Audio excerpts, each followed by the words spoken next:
We've all been there. You're having a debate with your friend about Dak Prescott. This is not a debate you wanted to have at all, but this guy's insisting that Dak is not only underrated, that he would have had multiple MVPs if the media wasn't so biased against the Cowboys. So you say, look man, we can find you psychiatric help. And he says, pull up the stats. Go ahead, pull up the stats. Fucking insane! So, fine. You Google Dak Prescott stats and click the holy grail of football websites ready to tear into his box scores. But all that goes out the window. Dak Prescott, the fortress. Who the f*** is the Fortress? Hello, and welcome to my channel if you're new. This is where I'd like to explore the most important topics related to pro football, like the nickname section on ProFootballReference.com. Let's start by confronting an upsetting truth together. We're living through a nickname drought. Sweetness, Night Train Lane, the Nigerian Nightmare. All of these are a one-round knockout against even the best we have to offer today. The two greatest modern nicknames ever, Ben Jarvis Green Ellis, Law Firm, and Frank Gore, The Inconvenient Truth, both out of the league 4 years now. We are drowning. You go back to even the earliest days of pro football, and they hit the ground full speed too. You want to tell me that sauce is on the same playing field as blood or death? Death Halliday? That's horrifying. And last I saw, Jets fans are ready to take away Sauce for how he's played this year and just start calling him Ahmad Gardner. So in one corner we've got the final horseman of the apocalypse, and in the other corner we have Ahmad Gardner. Look, for as much fondness as I have for the King Henrys or big play slays of the world, clearly we need some creative inspiration. We can't just pray Chris Berman does all of our heavy lifting forever. And let's not forget the Cuba Missile Crisis. Carolina a winner. But if we are going to start rebuilding the NFL's nickname catalog, we have to agree on one thing. Tony Romo is not allowed to be in charge. This is why Josh Allen is Mr. January. He just starts to play perfect football, and it's so hard to beat Buffalo. No, there has to be a better way. If we're talking strictly about my beloved Pro Football Reference nickname section, I don't have a single clue what the actual standard is to get these added. People always mention Tom the Pharaoh Brady, which apparently Brandon Spikes called him to his face, which is very funny. But also, just glancing around, there's no Breezes, no Bam Bam Cam Chancellor, no Smokin' Jay Cutler. Nick Foles is listed as Saint Nick. You and I both know that's not his name. And no, I haven't forgotten about the Fortress either. No one, I don't think, has ever called Dak Prescott the Fortress. So, what is the origin of this? My first thought was, alright, he wears number 4. Fortress. That's horrible, but maybe. But actually, this one is traceable to an SEC blog from before Dak was even in the NFL, when he was wearing number 15 at Mississippi State. So I guess it's just because he's a castle, which is unique. Across all sports, you can dredge out nickname categories that are cut from the same cloth, and the NFL is no different. That's not to say it makes them bad, so long as they're funny or cool, or both. The most common is the big boy category, where anything goes so long as it's food related. The refrigerator, the freezer, big snack, big snacks, pork chop, pot roast, who could forget feast mode?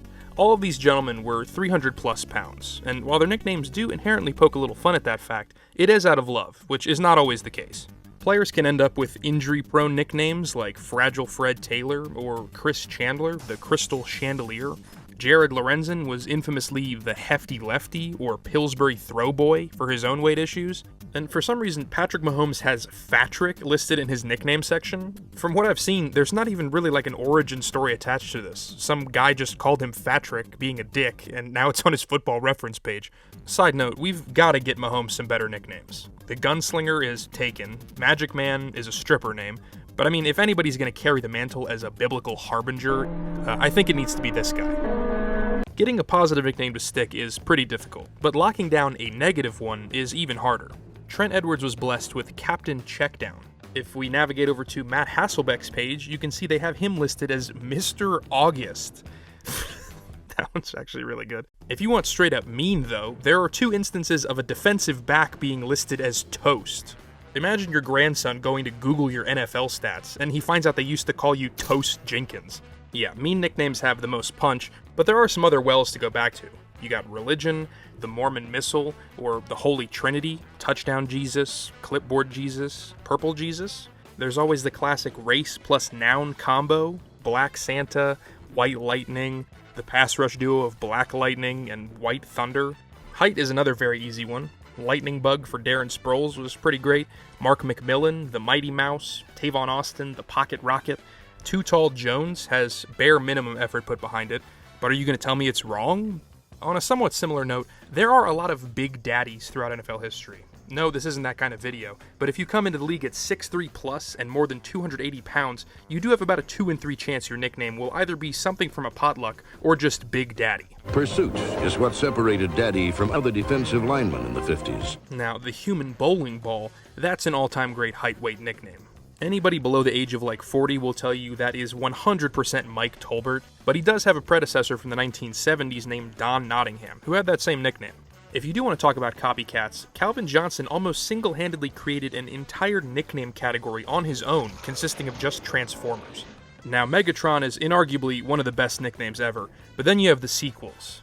Minitron for Julian Edelman fits right in that middle section of a Venn diagram with height nicknames. Mega Quan for Laquan Treadwell is exactly why you don't give nicknames too early. Mapletron isn't listed for Chase Claypool, but it is too funny to not mention. There was even Babytron for Kenny Galladay, which almost made sense for a split second before he got paid and vanished into the night sky. But that's not even the edge of the Megatron nickname universe. Brent Grimes and Richard Sherman both took up nicknames related to Optimus Prime just for their matchups with Calvin Johnson. Optimus Grimes is good enough to stand on its own in my opinion. Sherman going with the standard issue Optimus Prime is kinda whatever, although the week he changed his Twitter handle to it, he did hold Calvin Johnson to 3 for 46, so I guess if it works, it works. But this brings us to another contentious issue. Can you give yourself a nickname? The common sentiment is no, you do not get to do that, and we will make fun of you if you try, but also people let it slide all the time. Deacon Jones is up there for one of the greatest nicknames ever, but he just started calling himself that one day because it sounded way cooler than David Jones. Deion Dawkins tattooed Schno across his chest, but calling himself the Snowman for years has helped him avoid the potluck Big Daddy mosh pit, even though he's 6'5", 320. History tells us he should be Big Daddy Dawkins. So, if anything, thank you for calling yourself Snowman instead. Deion Dawkins, you already Snow University. Of course, you've got diva receivers like Chad Johnson literally changing his last name to Ocho Cinco, but the single greatest ever at giving himself nicknames has got to be Mr. Antonio Brown, who could never be satisfied with just being known as AB. He cooked up Tony Toe Tap, which is beautiful, and any normal person would cash out right there, but he stayed at the table to also come up with Ronald Ocean and Mr. Big Chest. Don't even call me AB. Just call me Big Chest. Yeah, Mr. Big Chest. I have to take back everything I've said about the greatest nicknames earlier, because I forgot about Mr. Big Chest. Mr. Big Chest is the greatest nickname ever. In life, though, not everyone gets the privilege of choosing. If you're given a nickname you don't like, there's only one rule. You must never, ever fight tooth and nail to try and give yourself a new nickname. In 2010, Doug Martin was a running back at Boise State, where he was adorned with the nickname the Muscle Hamster for his short but incredibly muscular stature. Doug did not like this name, and he would get visibly pissed off whenever someone used it, which as you can imagine only made it even harder to beat the Muscle Hamster allegations. A nickname is like one of those Chinese finger traps, in that the more you squirm, the more inescapable it becomes. And so, Muscle Hamster followed Doug all the way to the NFL. All right, so first off, your nickname? Oh man, I don't even want to say it. Why? Muscle Hamster. All right, why don't you like Muscle Hamster? It sounds kind of cool, but you don't like it. It doesn't sound cool at all. I mean, I don't think hamsters are intimidating. By his rookie year, he was calling it the worst name ever, and openly begged on social media for someone to give him a new one. Tell America why the Muscle Hamster is the worst nickname of all time. It's the worst nickname of all time because it's a hamster. First off, Doug is clearly wrong about this one. The Muscle Hamster is an incredible and even flattering nickname. They're calling you jacked, dude. Have you ever heard of Toast Jenkins?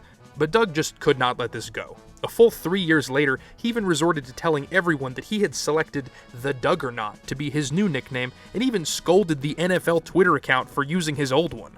I'm pretty sure that nothing has ever made me as upset as the words Muscle Hamster make Doug Martin, which is ironically exactly how you make sure everyone calls you Muscle Hamster until the end of time. It's hard not to talk about the Muscle Hamster. I'm sorry, but it rules, and we rarely see anything even half as creative, which leads me to my final point. We need more Muscle Hamsters. I know, Doug, I'm sorry, but those two words you hate so very much have to be the North Star of any nickname resurgence.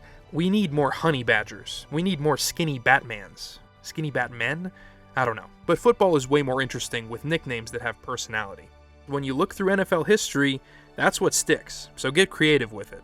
Obviously, teammates do have the most pull when it comes to getting nicknames rolling, but never forget that you hold that power to a certain degree as well.